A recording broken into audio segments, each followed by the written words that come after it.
All right, everybody, and welcome to Masterclass Wednesday inside our community space. If you are watching us on LinkedIn, make sure to go to skillsoflife.net and become a member so that you can join us here in Zoom and have access to all the perks of the membership, especially as we launch and grow our community of international entrepreneurs building service businesses. And today's masterclass, like every Wednesday, we choose another topic that is relevant to the community as we move forward with our businesses. And this topic today, it's one that really made a huge difference in our business. And I have to say that it's harder to implement and to pivot the business than it's going to sound like. But in general, becoming aware of this made me adapt the strategy and made me adapt the language and even the offer and the way we market it and everything. And so it was quite life-changing. And it was all because of a podcast that I was listening to where Donald Miller was actually talking to somebody, and she was actually doing these balloon arches for weddings. And her business was growing and it was working and so on. But it was really hard to make a profit and make ends meet. And this is the question that he asked her. Is it an investment or is it an expense? And this idea was really crucial for me because then I took a step and into the direction of our service business and I asked, are we an investment or an expense for our customers?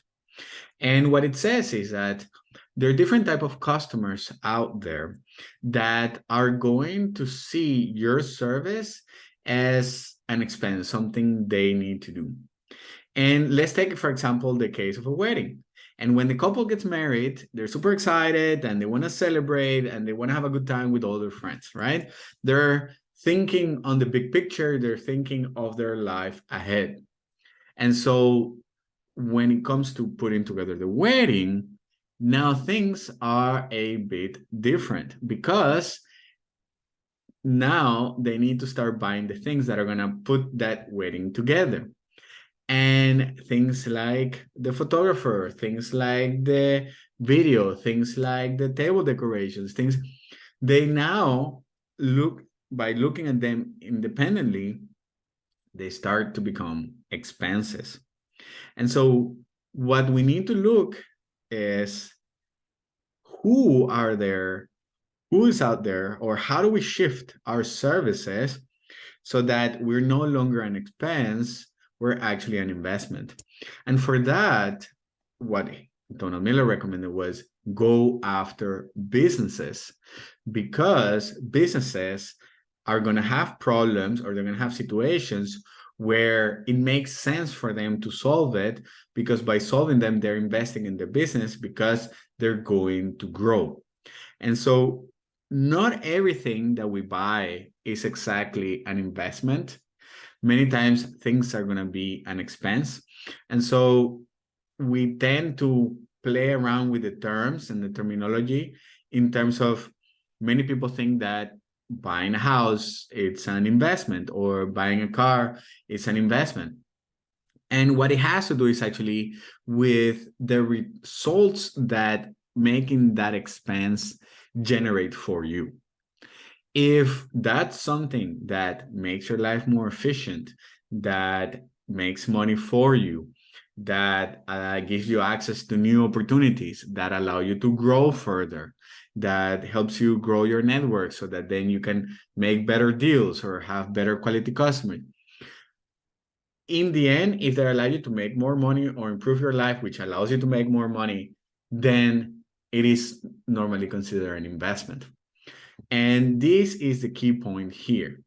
If you, by providing a photography service for a wedding, allows the couple to capture the moment, well, you could say that that is a return on investment because they put all this money and they want to capture that. But the reality is that still it's not an investment. The investment would be the signing the document so that then you legally are a married couple, so that then you can save on taxes.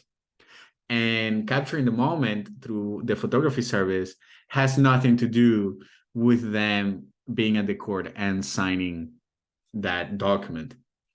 And so here's where we need to really understand where we're coming in the life of our customers. And that is exactly what today's masterclass is all about. I'm going to share with you a 3-step framework to make sure that you are always an investment in the life of your customer. And for that, we need to go into step number 1. To quote April Dunford here, she wrote a book called Obviously Awesome.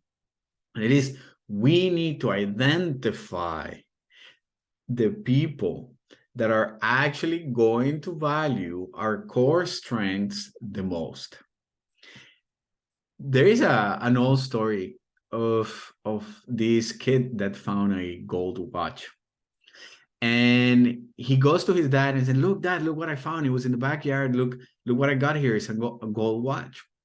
And the dad tells him, that's awesome. What do you want to do? He's like, well, I want to get some money for it. Great. So why don't you go down the jewelry store and see how much money they'll give you for it? And so the kid runs to the jewelry store and he shows them the gold watch. And he's like, it's really old. It's a classic. You can see here it's signed and so on. And the jeweler goes ahead, weights the watch, inspects to see if it is real gold, and tells him, look, all I can do is this weighs, I don't know, 500 grams, and 500 grams of gold, this quality gold costs this much. So this is all I can give you. Like, all right, okay, I'll come back. Let me just go and check. So he goes back to his dad and said, okay, the jeweler said that this is 500 grams. And so he'll pay for what 500 grams of gold costs in the market, but actually a little bit less because he needs to make a profit. And, it's his work. He's going to melt it. He's going to turn it into something else that actually is more appealing to his customers and so on. Okay, good. Like, all right, why don't you go and take the watch to the pawn shop? I'm like, okay, I'll go down to the pawn shop, and the pawn shop, the owner looks at it and like, okay, it's a gold watch. It's old. It looks like some people might be interested in this. And I'll give you even less than the jeweler guy. Okay, interesting. Now he goes back to his dad and like, Dad, look, like this guy actually says that it's a gold watch and it looks interesting, but he actually offered me less than the jeweler guy. Okay, good. Why don't you take it now to the museum? And he runs to the museum. The museum looks at it like, this is a 200-year-old watch from Napoleon that was made by hand. Here is signed and whatever. And so they offer millions for this watch. And the whole point here is to show how the same product is going to have complete different value to different people. And obviously for the museum, they value the rarity, they value the uniqueness, and they value the story behind the watch, meaning it's 200 years old, it belonged to this person, it was made by hand in France, and then it came here and so on, right? Well, for the jeweler guy, he only valued the gold. For him, he was just buying gold. And for the pawn shop owner, he was just buying a tool that he can actually get somebody else to give him more money for, right? And so what we need to look into is when it comes to our strengths, who out there is going to value them more? Now, we know that businesses are going to offer us more money than individual people because they have more money and they have money designed and allocated to actually spend on resources that are going to help them solve the problem or avoid future problems that are going to happen in the future by using your service. And so we need to think about who sees the problem that we solve as something they have no choice but to, spend the money on, like the people doing the wedding, we have to have tables, and so we need to pay for these. So who provides the cheapest tables versus who sees this as an opportunity for growth? And here there's, for example, in terms of individuals, you have regular kindergartens out there and you have Montessori kindergartens. And you're going to have people who feel like, okay, I just need somebody to watch my kid for the next 3 hours so that I can actually get some work done. Who can do it that would not charge me? And so you go to the family, but I don't have family available. So I pay somebody who would charge me the least. That will keep my child safe. And so these people see it as an expense, something that they have no choice but to spend this money on.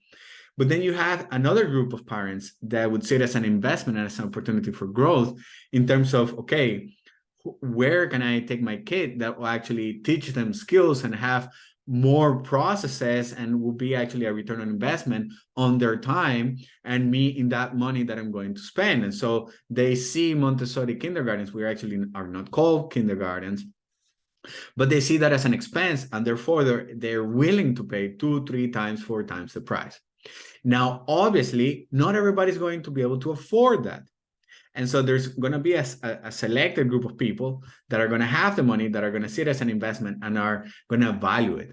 And so the people or the parents that are willing to spend on that, they're going to have higher income. Maybe they're more educated. They're more aware of providing opportunities for growth for their kids and so on and so on. And so now it's not everybody, it's actually a particular group of people.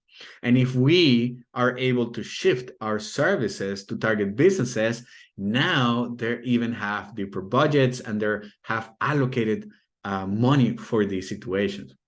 Now, keep in mind that the moment you do this, you're also now going after a smaller pool with everybody else that understands this concept and is going after those people that will see them as an investment.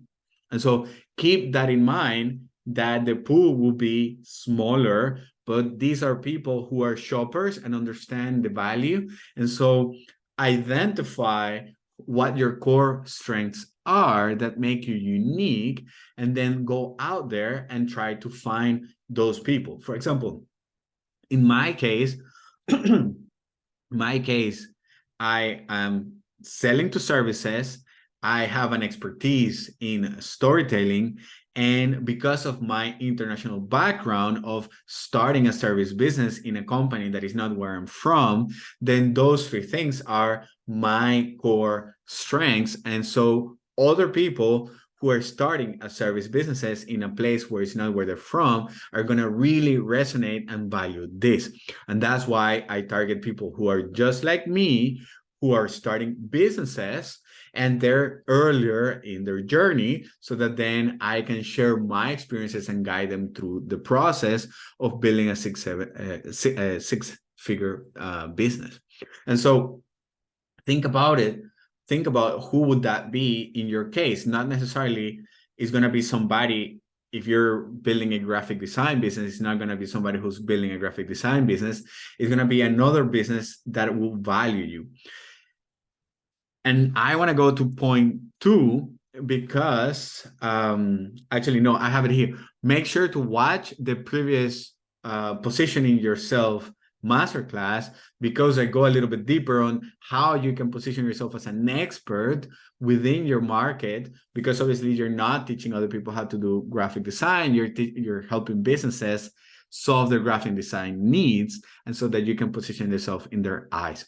But understand what is your core strength and who values that core strength the most. All right. Step number 2. And one of the reasons why people are not going to value you or are not going to see you as an investment, but rather an expense, is because you're not talking about the right thing.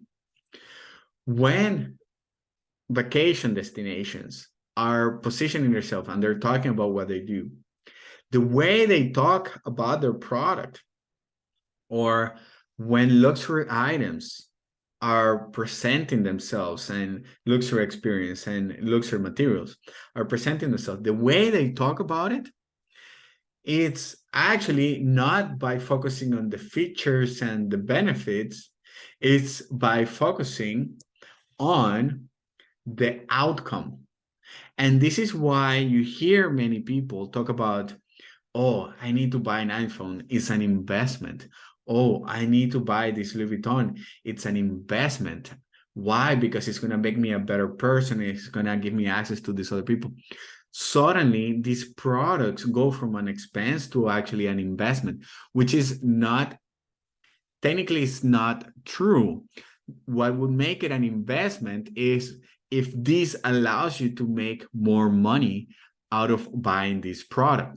And so if you're a consultant and it is important to your brand image that people show or to showcase your success by driving a Mercedes G-Class, then by you showcasing that Mercedes G-Class in your videos and talking about it and going to other people that own it, that have businesses, and then selling to them, then in this case, it's an investment.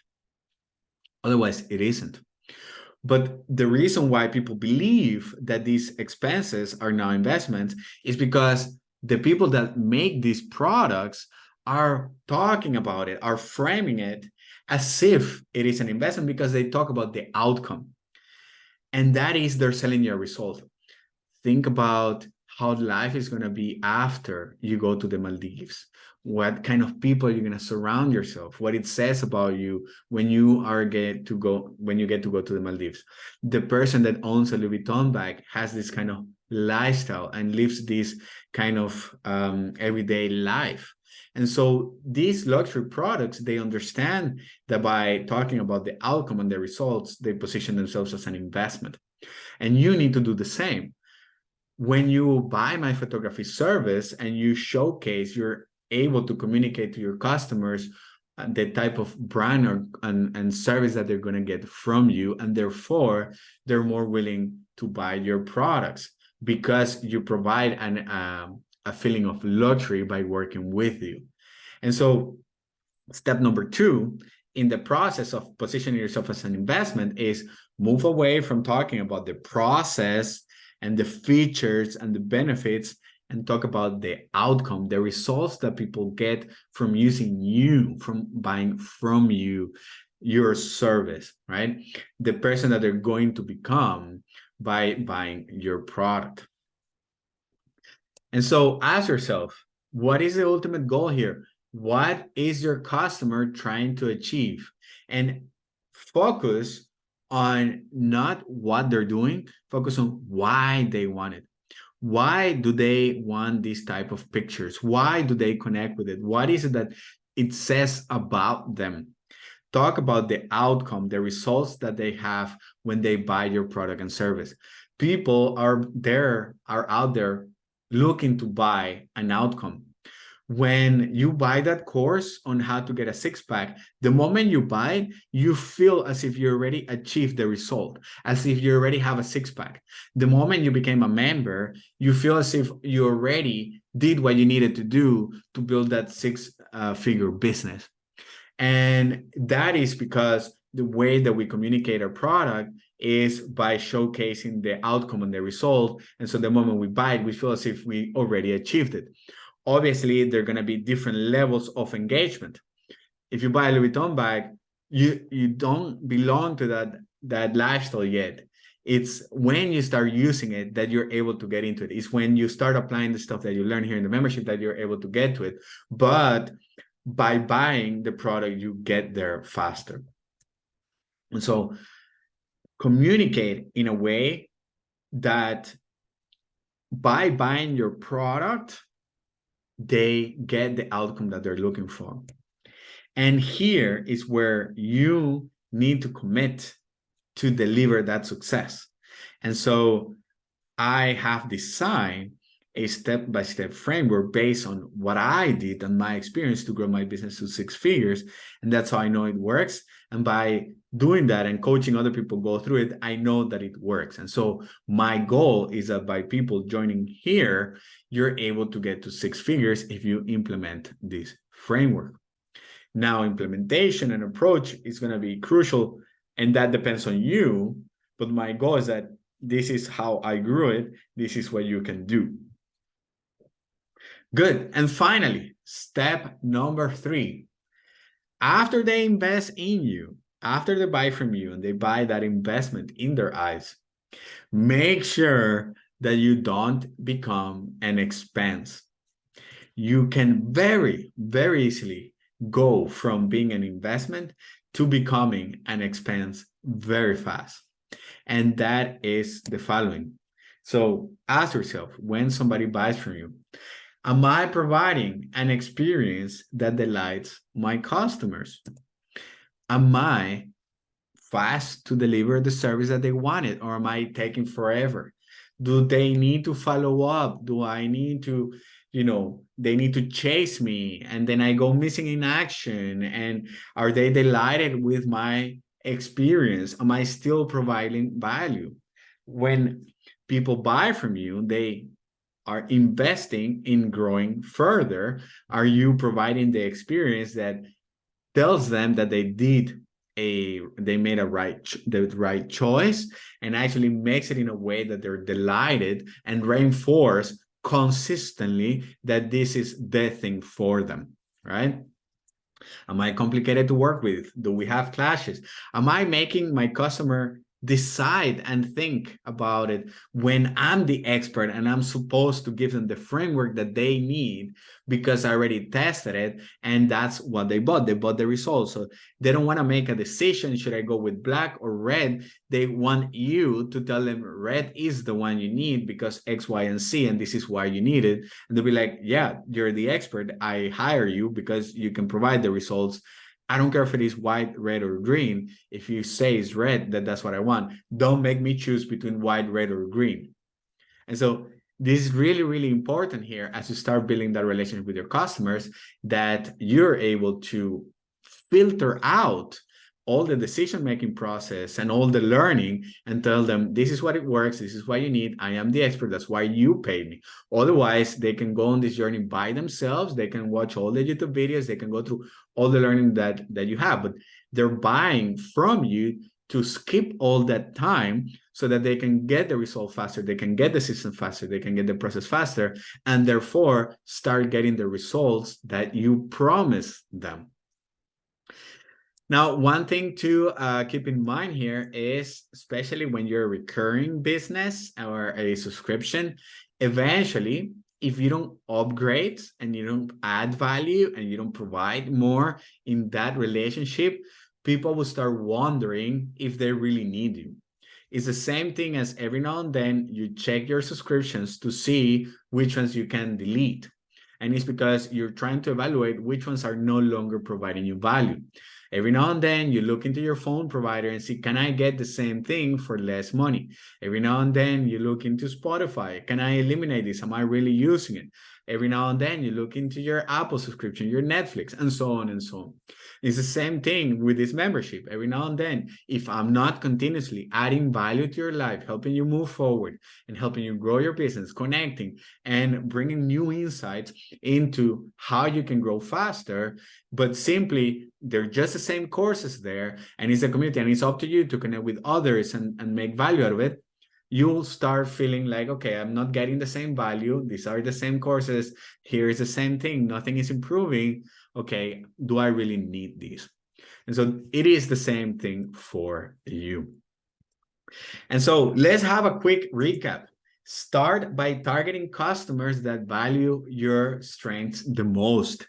Think about what makes you unique and for whom that's going to have the most appeal. Yeah. Check our Position Yourselves masterclass that we did in the past. And if you want to go deeper, you can look into April Dunford, obviously awesome book. Then step number 2, frame your service as an investment by talking about the results. Talk about the outcome, what people are going to get, because that's what people want. Think about why it is that they want it and what it is that they're trying to achieve. Talk about the vacation, sell the vacation, not the journey there. Nobody wants to deal with the stress of packing suitcases, getting to the airport, going into a plane, then getting to the destination. People want that result of that sacrifice, that work. We want to be able to put our feet in the sand, hear the sea, look at it, feel the sun, and enjoy our nice cocktail. We want to have that feeling that everything is working, see money coming into our account, see the team working as they're supposed to without us, and then coming back and know that there's no fire to put off. That's the dream, right? And so that's what we need to sell, the processes and the systems, so that you can have that time back, so that you can enjoy without your business crashing. That's the whole reason why we are in this community. And step number 3, make sure that you avoid becoming an expense once they buy. And that is by still delivering on your promise, delivering fast, in an easy way that is non-complicated, and in a process that doesn't add more work for your customer. Okay. And there you have it. That's how you position yourself as an investment rather than an expense. And you're able then to get bigger, better paying clients that have long-term vision, because they're investing in growing their business, or even they're investing to avoid problems that may come up later in the future, and they had the budget for it. So these are people with long-term vision that actually are looking for an expert that will help them accelerate their growth and save them money in the long run. If there are any questions, make sure that you submit them, send them in the comments section, or send them to me as a message. And if you have any topic that you would like me to cover in the future, just simply go ahead and share it in the resources section. You will see these posts pinned there, and there you can drop them in. Thank you very much for joining us for Wednesdays, Masterclass Wednesdays. If you're watching us on LinkedIn or any of the streams, make sure that you go to skillsoflife.net and join our community, our growing community, small but growing community, as we come together and build a community of international entrepreneurs building 6-figure service businesses in places where they are not from. If you have a background of internationalism, migration, if you are used to living in a place that you love and now you're back at home trying to build a business, we're a community of people that like to travel, would like to have that freedom of place and peace of mind by building a service business. So join us and you'll be able to turn your skills into a growing business. I'll see you next week as we come back into Masterclass Wednesday. Thank you, guys.